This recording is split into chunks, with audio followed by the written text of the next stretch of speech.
मध्य प्रदेश के हरदा में जन्मे श्री नर्मदा प्रसाद उपाध्याय जी, आचार्य हजारी प्रसाद द्विवेदी, पंडित विद्यानिवास मिश्र तथा श्री कुबेर नाथ राय की परंपरा के ललित तथा व्यक्तिवंजक निबंधकार, प्रख्यात कला इतिहासकार तथा संस्कृतविद हैं। पिछले 50 वर्षों से वे इन क्षेत्रों में लेखन कर रहे हैं तथा भारतीय कला, विशेष रूप से भारतीय लघुचित्र परंपरा के विशेषज्ञ के रूप में उनकी अंतर्राष्ट्रीय ख्याति है। भारतीय कला के अंतरानुशासन के क्षेत्र में उन्होंने विस्तार से कार्य किया है।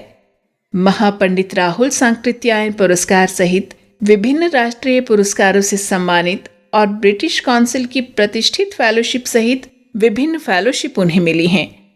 विश्व के विभिन्न विश्वविद्यालयों और कला संग्रहालयों में उन्होंने अपने व्याख्यान और प्रस्तुतिकरण दिए हैं।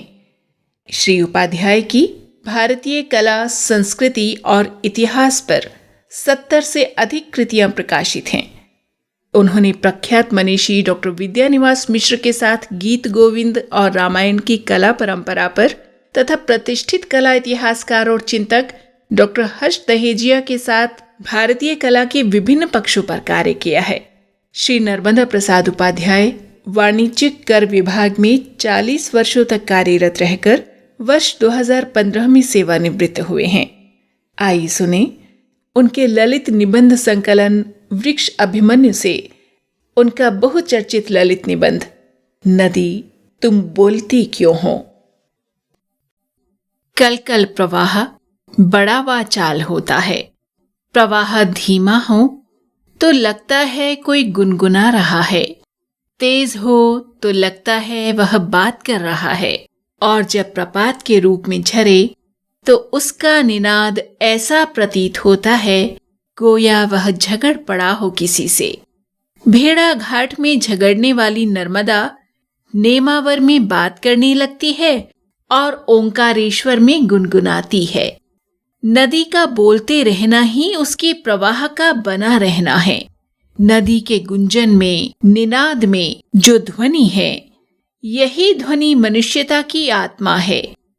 नदी के इन्हीं स्वरों में मानव ने संगीत खोजा, गीत खोजे, वह कल्पना खोजी जिसने कहीं अजंता रची तो कहीं खजुराहो, कोणार्क और ताज। नदी यदि बोलती नहीं रहती तो मनुष्यता की शायद कोई सृजन होते ही नहीं। नदी के बोल बड़े अनमोल हैं। ये बोल अतीत की इबारतें, वर्तमान के निर्माण और भविष्य दीप हैं, जिनकी उन्नत शिखाओं को इन बोलों के तरल स्पर्श से जगमगा जाना है। जब तक नदी के बोल हैं तब तक तिमिर का तिरोहित होते रहना तय है। इन बोलों के गूंजते आलोक कभी निष्प्राण नहीं हो सकता। भले भीष्म की तरह उजाला बिंधा रहे तिमिर के बाणों से और प्रतीक्षा भी करता रहे उत्तरायण की, लेकिन इस उजाले को नदी मरने नहीं देगी। उसके बोल कोशिश करेंगे कि उजाले का अंत भीष्म की तरह न हो। उनके देह से अंधेरे के तीर निकाले जाएं और यह गंगा पुरुष फिर अपने संपूर्ण पौरुष के साथ उठ खड़ा हो। हम सब ओर से निराश हैं, लेकिन नदी के बोल बहुत आशा बंधाते हैं। हम क्यों हैं इतने निराश? इसलिए कि नदी के बोलों से हमारे तादात्म्य टूट गए। कभी नदियों के इन्हीं स्वरों से हमने अजंता रची, कोणार्क तराशा, ऋचाएं गूंथी वाणी में, लेकिन धीरे धीरे ताल भंग हुई, लय टूटी और अंततः हम टूटे। तिमिर हावी हुआ, उजाले के भीष्म बिंध गए। नदी बहती रही, बोलती रही, लेकिन हम जड़ हो गए। गंगा, कावेरी, सरस्वती और ब्रह्मपुत्र से लेकर ताप्ती और नर्मदा तक सिर्फ श्लोकों में सीमित हो गई। हमने तादात्म्य खोजने की बजाय इन बोलों को बांधना चाहा अपने अपने लिए। ये सब उसी का परिणाम है। नदी खुद कभी ऋचा नहीं हो सकती। ऋचा जरूर नदी के प्रवाह को गा सकती है। जब हमारे आदि पूर्वजों ने नदी की स्तुति की तो वह वास्तव में उसके प्रवाह की स्तुति थी, उसकी गति के सौंदर्य का वंदन था। लेकिन हमने इस स्तुति को ही नदी मान लिया। हमने स्तुति गान की परंपरा बना ली। नदी की वास्तविक महिमा तो उसका प्रवाह है, गति है। लेकिन महिमा के नाम पर नदियों के ऐसे स्तुति गान हुए जो विभोर तो कर सकते थे, लेकिन जो सच्चे कर्म का वरदान नहीं दे सकते थे। नदी की सच्ची पवित्रता तो उसके प्रवाह में विद्यमान है। प्रवाह से परे रहकर जड़ और अवास्तविक महिमा के गान में डूबे रहना नदी की सच्ची पवित्रता का गान नहीं है। नदी मां है, अधिष्ठात्री है कर्म की, प्रतिमान है गति की, प्रतीक है संकल्प की, प्राण है जिजीविषा की और अस्मिता है मनुष्यता की। उसके इतने विस्तार को कैसे सिर्फ स्तुति में संजोया जा सकता है?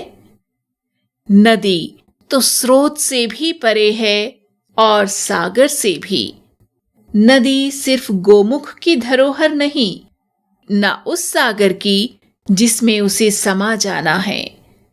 नदी तो सिर्फ प्रवाह की है, गति की है, जो रास्ते की चट्टानों को तोड़कर अपना रास्ता बनाती है। उसका यही प्रवाह कहीं निनादमय और कहीं मंथर, लेकिन अविराम और अविकल उसे नदी बनाता है।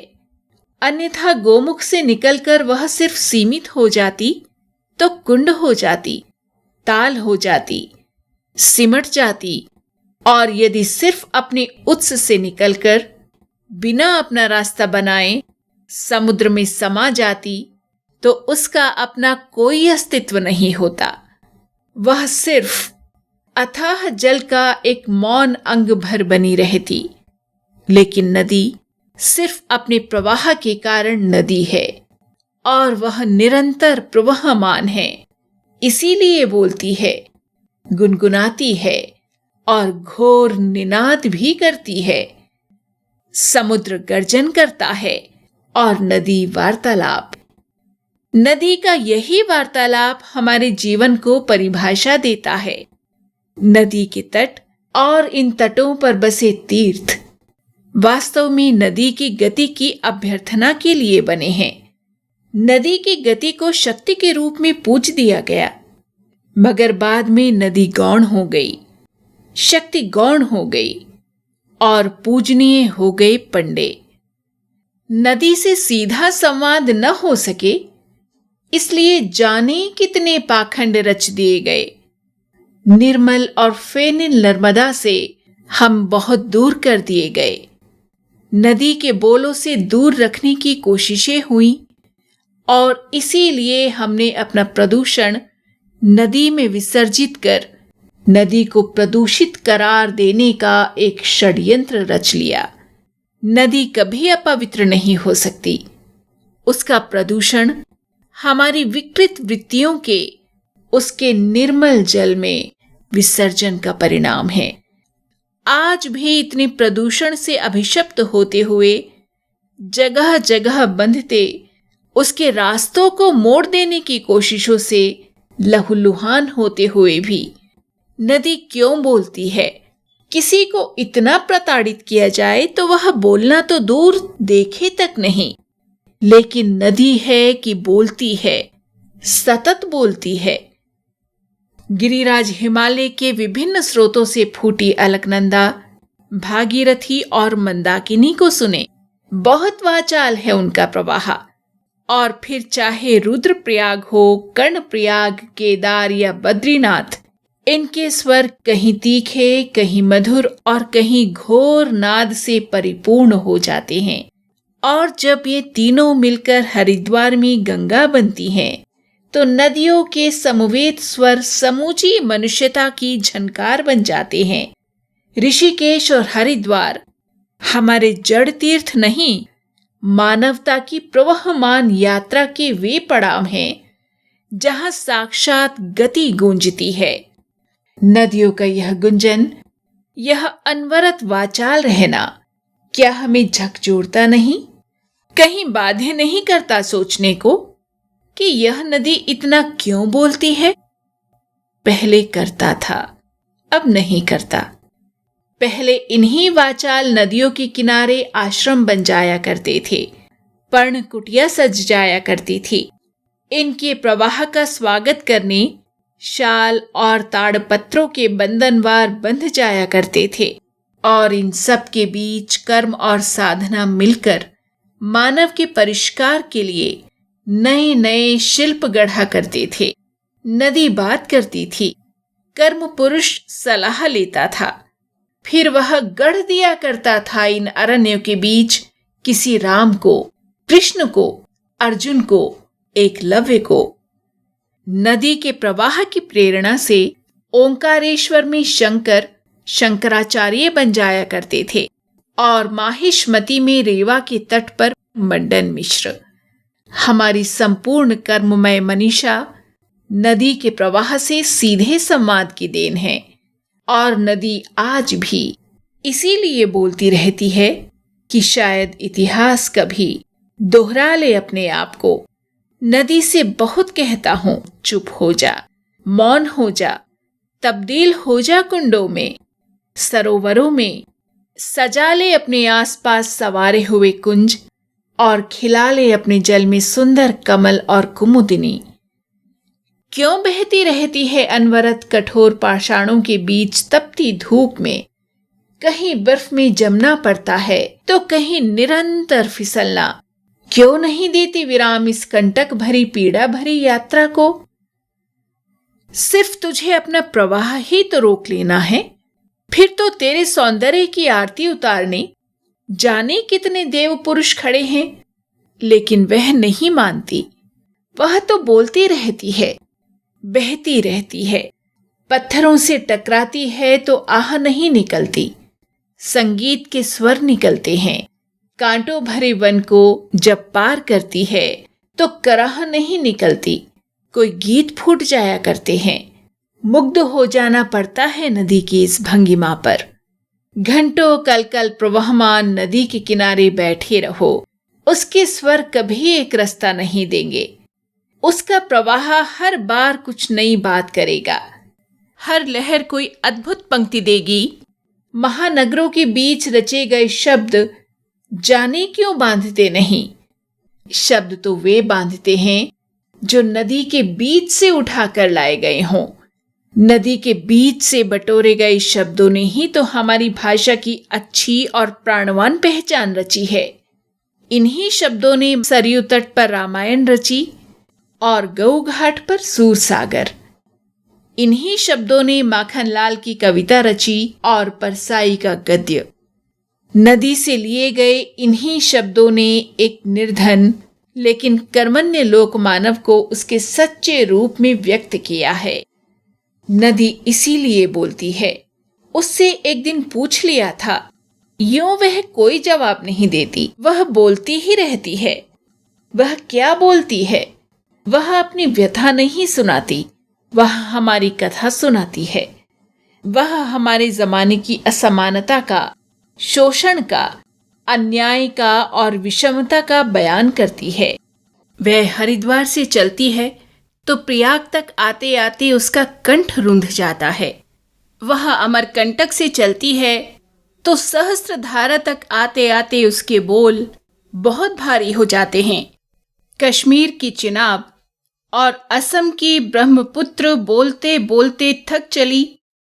पंजाब की सिंधु अब थोड़ी सामान्य हुई, अन्यथा उसके अवरुद्ध कंठ के बोल समझ में नहीं आते थे। तो जब मैंने उससे बार बार पूछा कि तुम बोलते क्यों हो, तब उसने यह जवाब दिया कि तुम यह सवाल ही क्यों करते हो? मैं बोलती हूं तो बोलते रहने दो। तुम अपनी कथा सुनो और अपना परिष्कार करो। तुम क्यों बार बार पूछते हो कि नदी तुम बोलती क्यों हो? तुम कोशिश करो कि मेरे बोलने से तुम्हारे आचरण में अंतर आए। कोशिश करो कि तुम पारदर्शी बनो। कोशिश करो कि तुम वह बनो जिसके लिए तुम बनाए गए हो। मुझे निरंतर इसीलिए न जाने कब से बोलना पड़ रहा है कि तुम वह नहीं बन पा रहे हो जिसके लिए तुम गढ़े गए हो। तुम गढ़े गए इसलिए कि तुम जो आज हो उससे कल और बेहतर बन सको। तुम तराशे इसलिए गए कि तुम कुछ ऐसा तलाश सको जो निर्माण का मानक बने। तुम बनाए इसीलिए गए कि तुम वह बनाओ जिसकी नींव में कुछ ठोस हो। तुम गतिशील इसीलिए किए गए कि तुम पड़ाव भर न बने रहो, मंजिल बनो। तुम्हें अंजुरी इसीलिए सौंपी कि तुम आचमन भर न करते रहो, कुछ अर्घ्य भी चढ़ाओ। तुम्हें कंठ इसीलिए दिया कि तुम वंदना मत करो बल्कि संघर्ष के लिए जय घोष करो। तुम्हें मन दिया कि तुम उसे अपनी व्यथा का सरोवर न बनाओ बल्कि वह पंछी बनाओ जो उड़कर सारे जग की व्यथा का अंदाजा कर सके। तुम्हें संवेदना दी कि तुम रचो, अपने आप में बसो नहीं। तुम्हें आराधना दी कि तुम अपने कर्म को अपना आराध्य मानो, अर्चना करो, उसकी बजाय ढोंगी जीवित पाखंडियों के। तुम्हें भावना दी कि तुम उस भावना को अंकुराओ, वृक्ष बनाओ और लाद दो इन वृक्षों को अपनी उपलब्धियों के फल से, बजाय इसके कि किसी गमले की तुलसी के फेरे लगाकर अपने आप को धन्य समझो। उस तुलसी को वृक्ष बनाकर उसकी मंजरियों को बिखेर दो माटी के कण कण में, ताकि पवित्रता का क्षेत्रफल बढ़ सके। तुम्हें इतना कुछ दिया, फिर भी जाने कितनी सदियों से तुम वैसे के वैसे हो। उंगलियों पर गिने जाने वाले बहुत कम लोग मेरे बोल समझ पाए और पूर्ण हो पाए। पीढ़ियां दर पीढ़ियां गुजरी, लेकिन इन पीढ़ियों के बीच बहुत कम मानव जन्म पाए। पूर्ण मानव, जीवंत मानव, कर्मण्य और प्राणवान मानव। शेष तो मानव के नाम पर सिर्फ मानव की संज्ञा भर बने रह गए। मैं भी विश्राम चाहती हूं, थोड़ा विराम देना चाहती हूं गति को। मौन मुझे भी अच्छा लगेगा, लेकिन मेरी विवशता है बहना और बोलते रहना, क्योंकि तुम बह नहीं पा रहे, प्रवाह से एकात्म नहीं हो पा रहे, समो नहीं पा रहे मेरे में अपने आप को। अकेले मुझ में स्नान करने से मुझे परितृप्ति नहीं मिलेगी, इसलिए तुम बेहतर बनो, मानक बनो, मंजिल बनो, अर्घ्य चढ़ाओ, संघर्ष का जय घोष करो, उड़ो जग की व्यथा जानने को, रचो, आराधना करो कर्म की, और बिखेर दो तुलसी की गंधिल मंजरियां इस विश्व की माटी के बीच। मैं वायदा करती हूं कि जिस दिन तुम यह सब कर लोगे, स्वयं प्रवाह बन जाओगे, मैं उसी पल बोलना बंद कर दूंगी हमेशा के लिए और सागर का मौन अंग बन जाऊंगी। और फिर तुम कभी नहीं पूछ सकोगे कि नदी तुम बोलती क्यों हो।